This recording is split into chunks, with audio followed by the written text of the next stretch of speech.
Recently, the US Defense Advanced Research Project Agency commissioned three private companies, Blue Origin, Lockheed Martin, and General Atomics, to develop nuclear fission thermal rockets.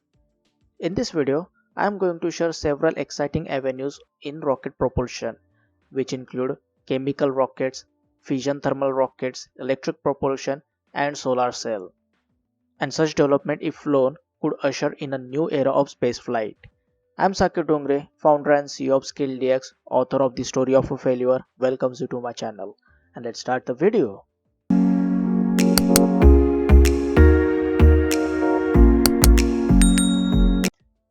The standard means of propulsion for spacecraft is the use of chemical rockets, and there are two main types of chemical rockets: solid fuel and liquid fuel. In both cases, a chemical reaction is employed to produce a very hot, highly pressurized gas inside the combustion chamber. The engine nozzles provide the only outlet for this gas, which consequently expand out of it, providing a thrust.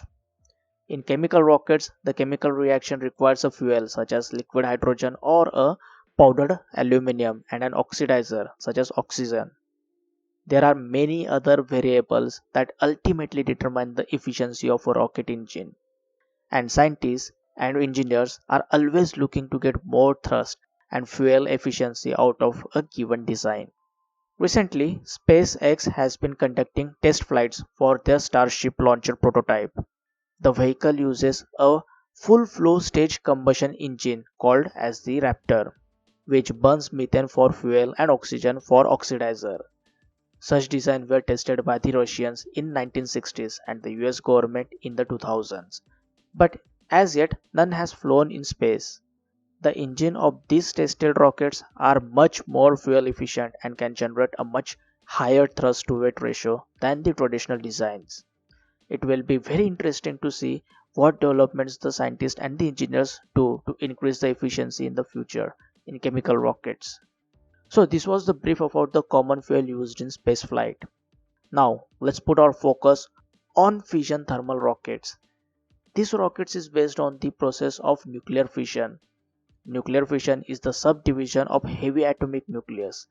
The nucleus of an atom consists of subatomic particles called proton and neutrons.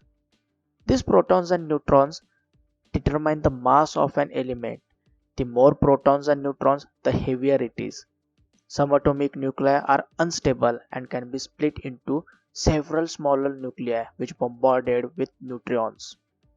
This is the process of nuclear fission, and it can release an enormous amount of energy. As the nuclei decay, they also release more neutrons which go on to fissure more atoms, producing a chain reaction.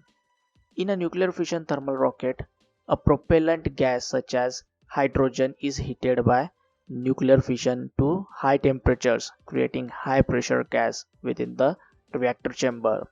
Like with chemical rockets, this can only escape via the rocket nozzle, again producing thrust. Nuclear fission rockets are not envisaged to produce the kind of thrust necessary to lift large payloads from the surface of the Earth into space. Once in space, though they are much more efficient than chemical rockets for a given mass propellant, they can accelerate a spacecraft to much higher speed. However, nuclear fission rockets have never been flown in space, but they have been tested on the ground. They should be able to shorten flight times between Earth and Mars for 7 months to about 3 months for future crewed mission. Obviously, there are certain drawbacks which include the production of radioactive waste and possibility of a launch failure which could result in radioactive material being spread over a wide area. A major engineering challenge is to sufficiently miniature a reactor so that it will fit on a spacecraft. There is already a burst going on industry in the production of compact fission reactors, including the development of a fission reactor that is smaller than an adult human. The development of nuclear fission rockets may excite some other concerns, but the companies planning for Mars might be developing a safer way to use nuclear fission. We will get to know about it soon, and I will make a video on that too. Now, let's use the most trending propulsion unit. Any guesses? Oh come on, is the electric propulsion unit. But this electric propulsion is not like the electric unit which we use in electric vehicles. It's very much different. Electric propulsion is a class of space propulsion that makes use of electrical power to accelerate a propellant by different possible electrical and or magnetic means. Unlike chemical systems, electric propulsion requires very little mass to accelerate a spacecraft.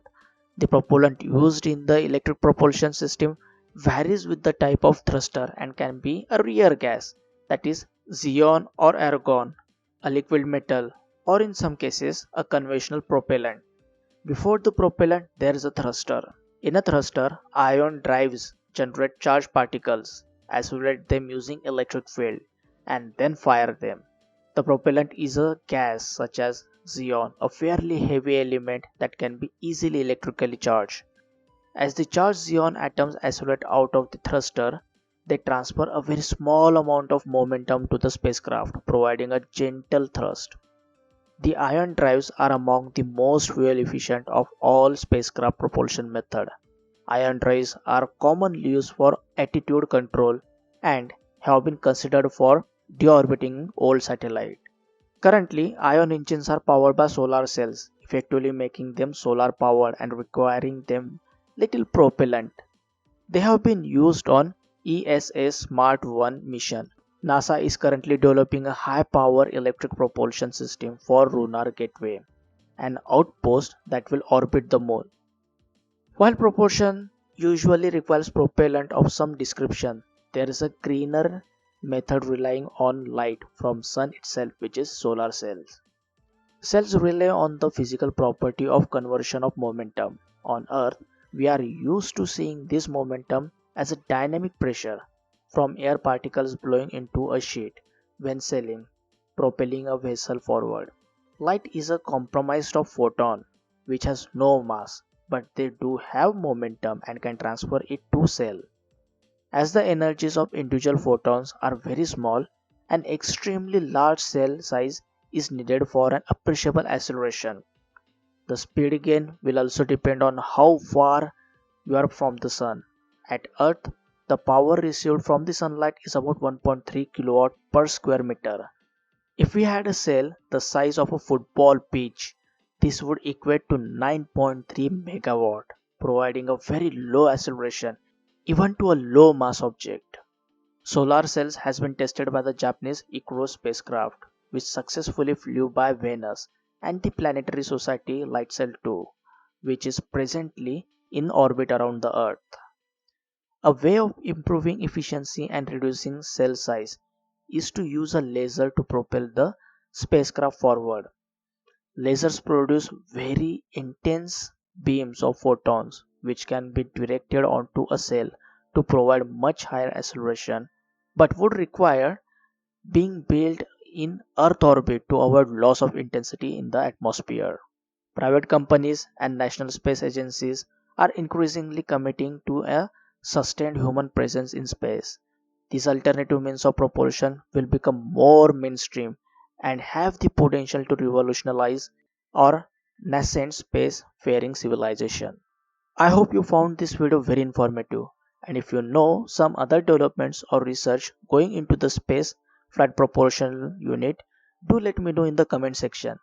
Also motivate me to create such technology based videos which are rarely shared by subscribing the channel, liking my video and sharing among your friends. See you in the next video.